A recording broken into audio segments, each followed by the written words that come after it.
الحمد لله رب العالمين والعاقبة للمتقين والصلاة والسلام على سيد الأنبياء والمرسلين وعلى آله وصحبه الطيبين الطاهرين أما بعد فأعوذ بالله من الشيطان الرجيم بسم الله الرحمن الرحيم قل إنما أعظكم بواحدة أن تقوموا لله مثنى وفرادا ثم تتفكروا صدق الله العظيم. قابل قدر علماء ذوی الاحترام و حاضرین بزم، السلام علیکم ورحمۃ اللہ وبرکاتہ. میرے پیارے آقا صلی اللہ تعالی علیہ وسلم کے پیارے دیوانوں، آیہ کریمہ کے جس حصے کی تلاوت کا میں نے شرف حاصل کیا اس سے متعلق کچھ معروضات پیش کرنے سے پہلے بارگاہ رسالت مآب صلی اللہ تعالی علیہ وسلم میں جس طریقے سے میں پڑھاؤں اسی طریقے سے بآواز بلند عقیدت و محبت میں ڈوب کر تحفہ درود و سلام پیش کرنے کی سعادت حاصل کریں. الصلاۃ والسلام علیک یا رسول اللہ، الصلاۃ والسلام علیک یا حبیب اللہ، الصلاۃ والسلام علیک یا نبی اللہ، الصلاۃ والسلام علیک یا نور اللہ، وعلی آلک و اصحابک یا حبیب اللہ صلی اللہ تعالی علیہ وسلم. میرے پیارے آقا صلی اللہ تعالی علیہ وسلم کے پیارے دیوانوں، آج ہم اور آپ بارگاہ امام احمد رضا میں خراج عقیدت پیش کرنے کے لیے حاضر ہیں. میں چاہوں گا کہ حضور مفکر اسلام کی آمد سے پہلے کچھ معروضات پیش کرنے کی سعادت حاصل کروں. اللہ رب العزت مجھے حق کہنے اور آپ تمامی حضرات کو حق سننے کی توفیق عطا فرمائے. میرے پیارے آقا صلی اللہ تعالی علیہ وسلم کے پیارے دیوانوں، اعلی حضرت عظیم البرکت امام عشق و محبت ایک ہمہ جہز شخصیت کا نام ہے. وہ ہر فن کے اندر اپنے زمانے کے امام نظر آتے ہیں اور خاص طور پر آقائے کریم رؤوف الرحیم علیہ تحیت و تسلیم سے ان کا عشق حضرت بلال اور حضرت اویس قرنی کی یاد تازہ کر دیتا ہے. میرے پیارے آقا صلی اللہ تعالی علیہ وسلم کے پیارے دیوانوں، اعلی حضرت عظیم البرکت امام عشق و محبت دنیا کے انسانوں کو کس سے قریب کرنا چاہتے تھے اور کلمہ پڑھنے والے مسلمانوں کی وہ کون سی خدمت انجام دینا چاہتے تھے جس خدمت کی بنیاد پر ان کی تعلیمات پر عمل کرنے کے بعد اس فرش گیتی پر بسنے والا مسلمان ابر بارندہ بن کر پوری دنیا میں برس سکتا ہے اور لوگوں کے دل کی کھیتی کو سیراب کر سکتا ہے. میرے پیارے آقا صلی اللہ تعالی علیہ وسلم کے پیارے دیوانوں، اعلی حضرت عظیم البرکت امام عشق و محبت رب کے انتخاب کا نام ہے. آقائے کریم صلی اللہ علیہ وسلم کے معجزے کا نام ہے اور آقائے کریم صلی اللہ تعالی علیہ وسلم نے اپنے دین کی آبیاری کے لیے اور اس کے تحفظ کے لیے عالم ارواحی کے اندر رسول گرامی وقار صلی اللہ علیہ وسلم کی نظر کرم امام احمد رضا کی روح پر پڑ چکی تھی اور مولا نے ان کا انتخاب بھی فرما لیا تھا. اسی لیے قرآن مقدس میں اللہ رب العزت ارشاد فرماتا ہے اللہ یجتبی الیہ من یشاء ویہدی الیہ من یرید. اللہ جس کا چاہتا ہے انتخاب فرماتا ہے اور جسے چاہتا ہے اپنی بارگاہ کی رسائی عطا فرما دیتا ہے. میرے پیارے آقا صلی اللہ تعالی علیہ وسلم کے پیارے دیوانوں، اعلی حضرت عظیم البرکت امام عشق و محبت کی فکر ہمیں کس فکر کی طرف مائل کر رہی ہے، اور اعلی حضرت عظیم البرکت امام عشق و محبت کا وہ کون سا جذبہ تھا جس نے امام احمد رضا کو ایک صدی کے قریب گزر جانے کے باوجود بھی لوگوں کے سینوں میں زندہ رکھا ہے، محفلوں میں زندہ رکھا ہے، اور آج بھی ان کی کتابیں پڑھ کر کے لوگ ناموس رسالت کے تحفظ اور اپنی فقہی ضرورت کی تکمیل کے لیے ان کی کتابوں سے استفادہ کرتے نظر آتے ہیں.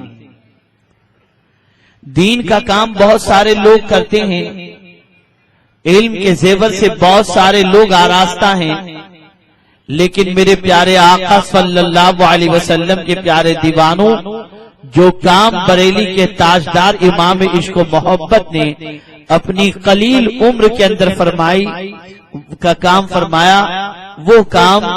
آج کے دور کے یا ماضی قریب کے سینکڑوں علماء مل کر کے بھی وہ کام انجام نہ دے سکے. آخر اس کی وجہ کیا ہے؟ میں آپ کے سامنے وہ باتیں عرض کرنے کی سعادت حاصل کروں گا تاکہ فکر امام احمد رضا کو سمجھ بھی سکیں اور ان کی فکر سے اکتساب فیض کر کے اپنی مستقبل کی تابناکی کے منصوبے ہم بنا سکیں. اعلی حضرت عظیم البرکت امام عشق و محبت نے صحابہ کی زندگی پڑھی تھی اور دیکھا تھا، ان کی زندگی کے واقعات کو پڑھا تھا انہوں نے کہ قلیل نفری کے باوجود اکثریت پر اللہ انہیں کامیابی عطا فرماتا، اور رسول گرامی وقار صاحب لولاک ارواحنا فداہ صلی اللہ تعالی علیہ وسلم نے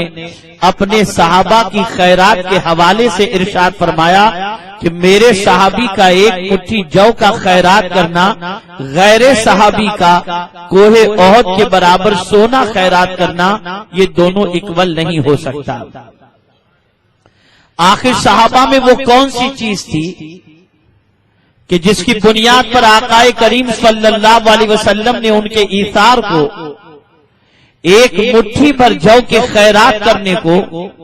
غیر صحابی کے کوہ احد کے برابر سونا خیرات کرنا، یہ بھی برابر نہ فرمایا، بلکہ صحابی رسول کا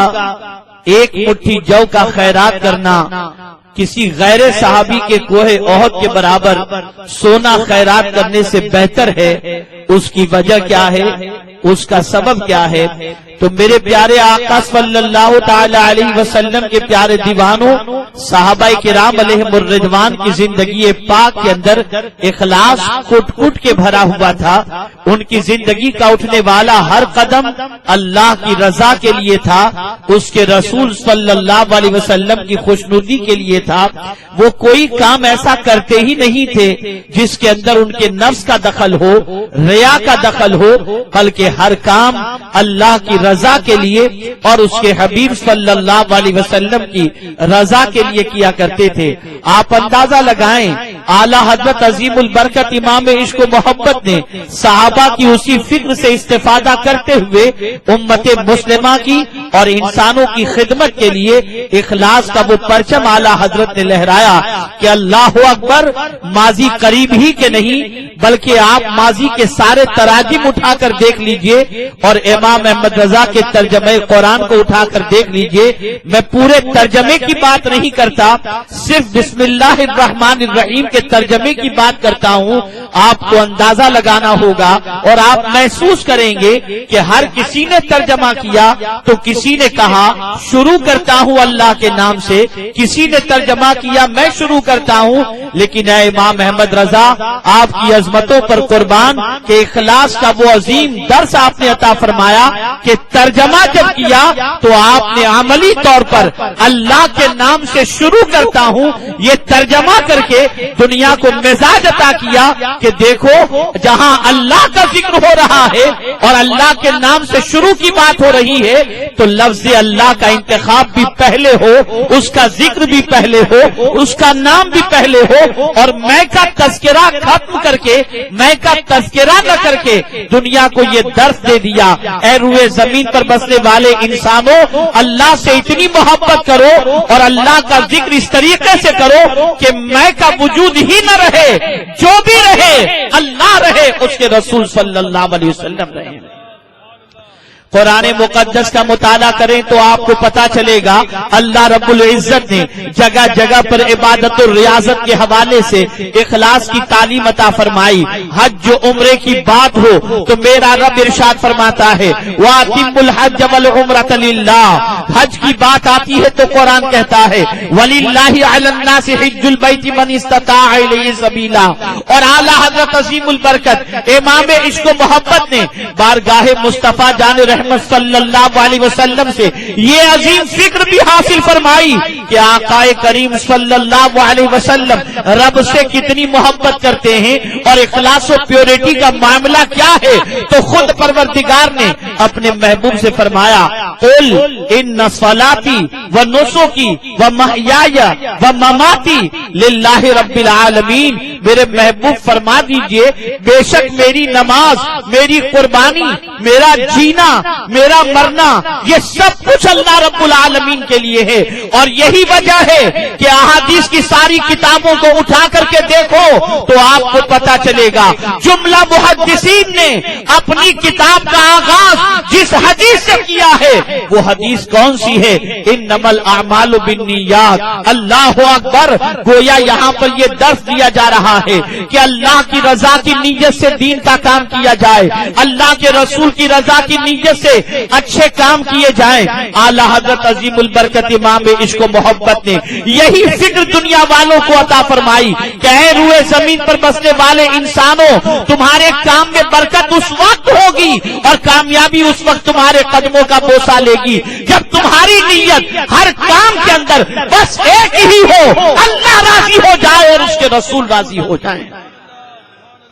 میرے پیارے آقا صلی اللہ تعالی علیہ وسلم کے پیارے دیوانوں، آج اگر ہم اپنی نیتوں کے حوالے سے غور کریں، اپنے اعمال کے حوالے سے غور کریں، اپنا احتساب کریں تو آپ کو اور ہم کو سب کو پتا ہوگا کہ ہماری نیتوں میں کتنی کھوٹ ہوتی ہے، ہماری نیتوں میں کتنی ریا ہوتی ہے۔ میرے پیارے آقا صلی اللہ علیہ وسلم کے پیارے دیوانوں، اعلیٰ حضرت کی شان بڑی نرالی ہے اور اعلیٰ حضرت اخلاص کے پیکر کا نام ہے۔ کام اتنے کیے کہ اللہ اکبر کنز الایمان کی شکل میں ایسا ترجمہ قرآن عطا فرمایا کہ جس کی نظیر نہیں ملتی، اور ساتھ ہی ساتھ فتاوی رضویہ شریف جیسی عظیم الشان فقہ حنفی کی وہ بہترین خدمت انہوں نے فتاوی رضویہ شریف کی شکل میں انجام دی ہے کہ اس کی مثال نہیں ملتی۔ اتنا سب کچھ کرنے کے بعد بھی عرض کرتے ہیں تو کیا کرتے ہیں؟ کام وہ لے لیجئے تم کو جو راضی کرے، ٹھیک ہو نام رضا تم پہ کروڑوں درود۔ اللہ اکبر۔ اتنا سب کچھ کام کرنے کے بعد، اتنی محنت و مشقت کرنے کے بعد اس ذوم میں نہیں ہے کہ میں نے یہ تیر مار لیا، میں نے یہ کمال کر لیا، میں نے اتنی خدمت انجام دے دی، میں نے اتنے فتاوے لکھ دیے، میں نے اتنی کتابیں لکھ دی، میں نے کنز الایمان کی شکل کے اندر قرآن کا بہترین ترجمہ عطا کیا۔ نہیں، بلکہ اعلیٰ حضرت عظیم البرکت یہ سب کچھ کرنے کے بعد اگر متلاشی ہے تو ایک ہی چیز کے کہ آقا آپ راضی ہو جائیں، مجھے آپ کی خوشنودی درکار ہے۔ اگر آپ راضی ہو گئے تو رب قدیر جل جلالہ راضی ہو جائے گا۔ امام احمد رضا کی شخصیت وہ عظیم شخصیت ہے کہ ان سے مصطفیٰ بھی راضی تھے اور ان سے رب قدیر جل جلالہ بھی راضی تھا۔ آپ اندازہ لگائیں، ان کی اس فکر کو دیکھیں، ان کی کامیابی اور کامرانی کے اندر ان کے اخلاص کو دیکھیں، ان کی پیورٹی کو دیکھیں. ایک شخص بارگاہ امام احمد رضا میں حاضر ہوتا ہے اور اعلیٰ حضرت عظیم البرکت امام عشق و محبت کی بارگاہ کے اندر بیٹھتا ہے. اعلیٰ حضرت عظیم البرکت پوچھتے ہیں بھئی خیریت تو ہے، کیسے آنا ہوا؟ بس حضور یوں ہی آیا ہوں. پھر اعلیٰ حضرت نے پوچھا تھوڑی دیر کے بعد، جواب میں اس نے یہی کہا بس یوں ہی حاضر آیا ہوں. تیسری مرتبہ اعلیٰ حضرت نے پوچھا، اس نے جواب میں یہی کہا بس حضور یوں ہی حاضر آیا ہوں. اور ایک چھوٹی سی مٹھائی کی ٹوکری اعلیٰ حضرت کی خدمت میں اس نے پیش کی. اعلیٰ حضرت نے گھر میں اس مٹھائی کو بھجوا دی. کچھ دیر کے بعد وہ شخص اعلیٰ حضرت عظیم البرکت امام عشق و محبت سے عرض کرتا ہے حضور میرا فلاں مسئلہ ہے، اس کے لیے دعا فرمائیں. اعلیٰ حضرت نے خادم کو بلایا، ارشاد فرمایا جاؤ اس کی مٹھائی کی ٹوکری پہلے لے آؤ. مٹھائی کی ٹوکری منگوائی گئی اور وہ ٹوکری اس شخص کو پیش کر دی گئی. اور اعلیٰ حضرت نے فرمایا ہمارے یہاں دعا بکی نہیں کرتی ہے، یہ لے جاؤ، ہم دعا کریں گے اللہ تمہاری پریشانی کو دور فرما دے. یہ ہے اخلاص، یہ ہے پیورٹی، یہ ہے اللہ کی رضا کا خیال. اور کیوں نہ ہو، یہ انبیاء کی فکر تھی، یہ رسول اعظم کی فکر تھی، یہ صحابہ کی فکر تھی. یہی وجہ تو ہے کہ رسول گرامی وقار صلی اللہ علیہ وسلم نے اور جملہ صحابہ، جملہ انبیاء کرام نے اپنی قوم سے یہی تو کہا تھا لا اسألکم علیہ اجرا، ہم کو دین کے کام کے عوض میں تم سے کوئی بدلہ نہیں چاہیے. ان اجری الا علی اللہ، بے شک اس کام کا بدلہ ہمارا رب ہمیں عطا فرمائے گا. اے رسول اعظم صلی اللہ تعالی علیہ وسلم کے دیوانوں، اس فکر کی ابتدا کو دیکھو، اعلیٰ حضرت کی کامیابی اور اعلیٰ حضرت عظیم البرکت کے اخلاص کو دیکھو. ان کے اندر پیورٹی تھی، ان کے اندر اخلاص تھا، ان کے اندر اللہ اور اس کے رسول کو راضی کرنے کا جذبہ تھا. اور یاد رکھو اللہ اور اس کے رسول کی رضا کا جذبہ جس کے سینے کے اندر موجود ہو وہ باطل قوتوں سے نہیں ڈرا کرتا، وہ طاغوتی طاقتوں سے نہیں ڈرا کرتا، بلکہ اس کے اٹھنے والے ہر قدم پر تائید غیبی اسے حاصل ہوتی ہے، نصرت خداوندی اسے حاصل ہوتی ہے. میرے پیارے آقا صلی اللہ علیہ وسلم کے پیارے دیوانوں، اعلیٰ حضرت عظیم البرکت امام عشق و محبت کی یوں تو بہت ساری خصوصیات ہیں، بہت سارے ان کے کمالات ہیں، لیکن تین چیزیں اعلیٰ حضرت کی زندگی میں نہایت ہی نمایاں طور پر نظر آتی ہیں. پہلی چیز تمسک فی الدین، دوسری چیز عشق رسالت مآب صلی اللہ علیہ وسلم، اور تیسری چیز رد بدعات و منکرات. آپ اعلیٰ حضرت علیہ رحمت والرضا کی زندگی پاک کا جائزہ لو. دین کے دامن کو کتنی مضبوطی سے انہوں نے تھامے رکھا تھا. فرائض و واجبات تو بہت دور کی بات ہے، اعلیٰ حضرت کی زندگی میں وہ مستحبات کو ترک کرتے ہوں یہ بھی کوئی ثابت نہیں کر سکتا. اتنے دین کے عامل تھے وہ، اتنے دین کے معاملے میں پختہ تھے وہ. میرے پیارے آقا صلی اللہ تعالی علیہ وسلم کے پیارے دیوانوں، شریعت کے معاملے کے اندر اعلیٰ حضرت نے کبھی کسی سے کوئی کمپرومائز نہیں کیا، بلکہ اعلیٰ حضرت دین پر ایسے ثابت قدم رہے اور دین کے دامن کو اتنا مضبوطی سے تھامے رکھے اور شریعت کی ایسی پاسداری فرمائی اور شریعت پر اس طریقے سے گامزن رہے کہ دنیا کی کوئی طاقت اعلیٰ حضرت عظیم البرکت امام عشق و محبت کے کسی بھی اٹھنے والے قدم کو خلاف شریعت ثابت نہیں کر سکتا.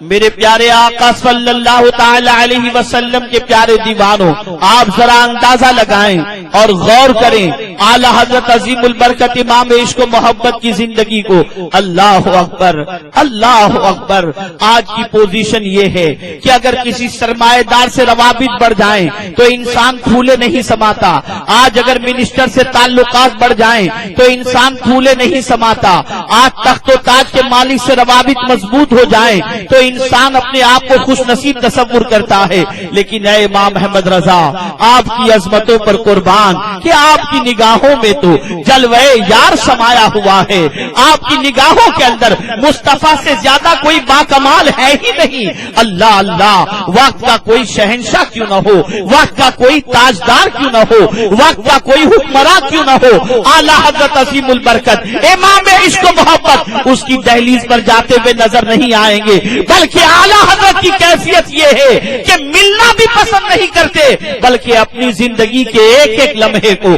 یاد الہی، یاد رسول، خدمت خلق اور دنیا کو سیدھے راستے دکھانے کے اندر خرچ کرتے ہوئے نظر آتے ہیں۔ میرے پیارے آقا صلی اللہ علیہ وسلم کے پیارے دیوانوں، ہم آج ماتم کر رہے ہیں، ہم آج سر پٹ رہے ہیں، آج ہم نوحہ کر رہے ہیں کہ ہم زوال کی پگڈنڈی کے اوپر چل رہے ہیں، آج کامیابی ہم سے چہرہ پھیر چکی ہے، آج ظلم و زیادتی کے طوفان میں ہم پیسے جا رہے ہیں، آج ایسا محسوس ہوتا ہے جیسے زمین ہمارے پیروں کے نیچے سے خسک رہی ہو، اور ہماری پوزیشن یہ ہے کہ ایک مظلوم قوم کی حیثیت سے، ایک مغلوب قوم کی حیثیت سے ہم زمانے میں اپنی زندگی کے لمحات گزار رہے ہیں۔ مجھے بتاؤ، اس کی اسباب کو تلاش کرو، اس کی وجوہات کو تلاش کرو، اس کے علل کو تلاش کرو، تو پتا چلے گا ہم میں بہت ساری کھوٹ ہے، ہم میں بہت ساری خامیاں ہیں۔ اعلیٰ حضرت عظیم البرکت امام عشق و محبت کی زندگی کا جائزہ لو تو آپ کو پتا چلے گا کہ اعلیٰ حضرت عظیم البرکت امام عشق و محبت بریلی کے وہ تاجدار ہیں کہ جنہوں نے انسانوں کی زندگیوں میں انقلاب پیدا کیا۔ ہم گلی گلی، کوچے کوچے جا کر، شہر شہر، ملک ملک جا کر لوگوں کے سینوں کے اندر محبت رسول کی کما حقہ شمع روشن نہ کر سکے، لیکن وہ بریلی کی چٹائی پر بیٹھ کر آج سے پہلے بھی شمع روشن کر رہے تھے، اور آج بھی ان کی نعتیں پڑھ کر لوگوں کا سینہ سرکار کی محبت سے لبریز ہوتا جا رہا ہے۔ نعرے تکبیر، نعرے رسالت، مسلک اعلیٰ حضرت، سنی دعوت اسلامی۔ ہم ہماری زندگی کا جائزہ لیں، ہم ہمارے اعمال کا احتساب کریں، ہم ہماری صبح و شام کے حوالے سے غور کریں تو ہماری زندگی بڑی عجیب بنتی جا رہی ہے، ہمارے حالات بڑے عجیب بنتے جا رہے ہیں۔ قرآن کہتا ہے ان اللہ لا یغیر ما بقوم حتی یغیر ما بانفسہم، بے شک اللہ اس قوم کی حالت کو نہیں بدلتا جو قوم خود اپنی حالت نہ بدلے۔ ہم اپنے آپ کو چینج کرنے کے لیے تیار نہیں ہیں، ہم اپنے آپ کو تبدیل کرنے کے لیے تیار نہیں ہیں۔ ہم چاہتے ہیں کہ قوم کی حالت سدھر جائے، لیکن یہ اسی وقت پاسبل ہے جب ہم خود اپنے آپ کو چینج کریں گے۔ اعلیٰ حضرت عظیم البرکت امام عشق و محبت کہتے کم تھے، کرتے زیادہ تھے۔ ان کی زندگی کو دیکھ کر آقائے کریم صلی اللہ علیہ وسلم کی سنتوں کی یاد آ جائے، ان کی اداؤں کو دیکھ کر فرائض کی پابندی کا جذبہ پیدا ہو جائے، ان کی نشست و برخاست کو دیکھ کر رسول گرامی وقار کے قرب کی دولت نصیب ہو جائے۔ اور سنو میرے پیارے آقا صلی اللہ تعالی علیہ وسلم کے پیارے دیوانوں، آج معمولی سی تکلیف پر، معمولی سی کمزوری پر، معمولی سی پریشانی پر کبھی نماز چھوٹ جاتی ہے، کبھی نماز بیٹھ کر پڑھتے ہیں، کبھی عجیب سچویشن میں نماز ادا کرتے ہیں، اور اگر ڈاکٹر کہہ دے ماہ رمضان شریف کے اندر کہ آپ روزہ رکھیں گے تو پریشان ہو جائیں گے، تو ہمارا حال یہ ہوتا ہے کہ روزہ چھوڑ دیتے ہیں۔ اور بہت سارے لوگ ان روزوں کو چھوڑ کر کہتے ہیں جان کا خطرہ ہے، شوگر بڑھ جائے گی، ڈاکٹر نے کہہ دیا ہے۔ لیکن آؤ بریلی کے تاجدار کی زندگی کا جائزہ لو، ماہ رمضان المبارک کی آمد ہے، طبیعت اتنی خراب ہے کہ طبیب نے کہہ دیا کہ گرمی کے اس موسم میں اگر آپ نے روزہ رکھا تو آپ کی صحت بگڑ جائے گی اور جان کے لیے خطرہ ہے۔ اعلیٰ حضرت عظیم البرکت امام عشق و محبت صرف قرآن کی تفسیر نہیں جانتے تھے بلکہ وہ قرآن کے عامل بھی تھے۔ قرآن کہتا ہے فمن کان منکم مریضا او علی سفر فعدۃ من ایام اخر، قرآن نے اجازت دی تھی کہ مرض کی وجہ سے اور سفر کی وجہ سے تم روزے اگر بعد میں رکھ لو گے تو کوئی مضائقے کی بات نہیں ہے، یہ اجازت شریعت نے دی تھی۔ لیکن اعلیٰ حضرت عظیم البرکت امام عشق و محبت کہتے ہیں میں